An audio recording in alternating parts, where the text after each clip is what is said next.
Okay, we are working on 3C from our test.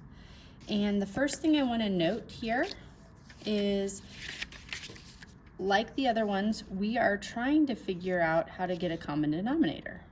So as we look here, we recognize here's one expression. We have to keep it as an expression. We can't just add to it or multiply a little bit. Now, I want to know what this factors to. And we've looked, and we know this is a difference of squares. So that we know that this factors to x minus 6, x plus 6. I'm going to go ahead and rewrite all of this with that in mind. So before I do that, I want to keep in mind what cannot, what x cannot equal. All right, well, if I sub a 6 in here, that would make that 0. So x can't equal 6. And if I put a negative 6 in here, that would make that 0. So x can't equal negative 6. And I'll remember that for later just to check. All right, so now we're going to go ahead here. My first fraction is 5 over x minus 6. And like the other page, I'm seeing what factors it's missing. Well, it looks like this has both factors. It has x minus 6 and x plus 6.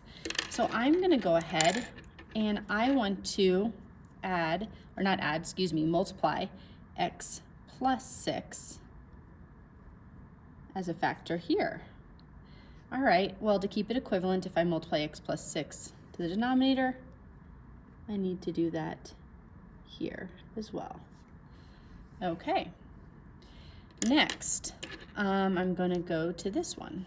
And I'm looking at it, and I have the expression x minus 1. I sometimes like to put parentheses around that just to focus that it is an expression. Up here and on the bottom, I have x plus 6. Okay, well, this one was missing the plus 6, and this one's missing x minus 6. So I'm going to go ahead and I'm going to multiply x minus 6 on this side. Multiply x minus 6 on top too. Okay, so next thing, this right here already has both of those in the denominator, so I can just write it. The top has a negative x, and I'm just going to put negative 1x for me to refer to later, and plus 66. And then on the bottom, it has the same two factors, x plus 6, x minus 6. Didn't need to redo anything, I'm just writing it in factored form. Now the nice part is, because we have the common denominators, we can just focus on solving for the x in the numerator. So we drop the denominators, and I just focus on this top part. And I'm just gonna highlight that to show you. So right now, again, I am only going to look up here. So I'm going to copy this that way. I'm copying the 5 first because I like that for distributing later. So I put 5, and that's times x plus 6. Okay, so I got this one taken care of. Now I need to do this one, and that's plus x minus 1 times x minus 6, and that's all equal to negative 1x plus 66. Again, you don't have to put the 1, I'm just doing it to help me when I combine like terms later. All right, so it looks like we have some distributing, and we also have where you're going to go ahead and distribute everything in here. A lot of you like to use a box for this, and I can do that on the side in a second. So for this first part, I'm going to go ahead and distribute, right? 5 gets distributed. This becomes 5x plus 30.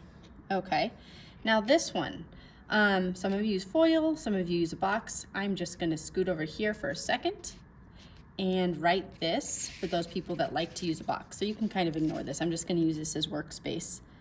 So if I'm using my box, and I want to write it in standard form. I got x minus 1, x minus 6, x times x is x squared, x times negative 1 is negative 1x, x times negative 6 is negative 6x, negative 1 times negative 6 is a positive 6, okay? I know I'm actually going to combine these right away. I know that these combine to negative 7x. All right, so I'm going to use this over here. So if you look right there, I'm going to scoot this over, and this was these distributed. Those people that like to use FOIL or things would have gotten here, x squared, then you would have said negative 1x, negative 6x, and positive 6. I'm just going to go ahead and rewrite this. Plus x squared minus 7x plus 6. Okay, let me scoot this back this way. And I'm going to write equals negative 1x plus 66. All right, so we talked about before another time where you distribute and then we look for like terms. And one thing I'm noticing, the third thing is, if we have an x squared, we are going to end up wanting to get everything on one side and have one side be 0. And then we're going to factor. If this x squared wasn't here, you would just solve. So let's go ahead and do that. Looking here, looks like I have a 5x and a negative 7x. So I can combine those. I have this x squared here, so I'm just going to rewrite it. X squared. Okay, negative 7x and 5x. I'm getting negative 2x. Cool.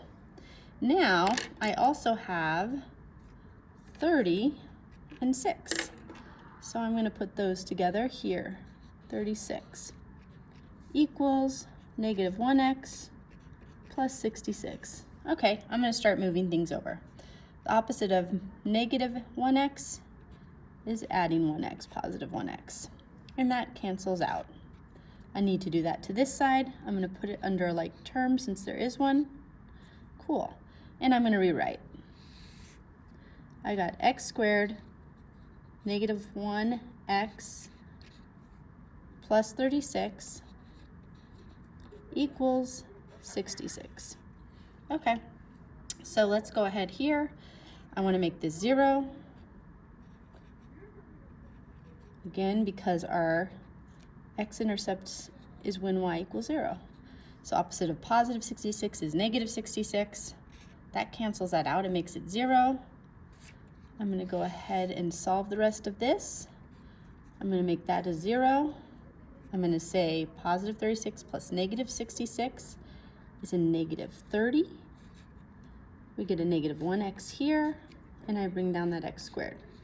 All right, so now we get to do the fun thing that you guys are super amazing at, is factoring this. So I look and say a times c, so 1 times negative 30 is negative 30. B is negative 1. I look through my factors of 30 that add to negative 1.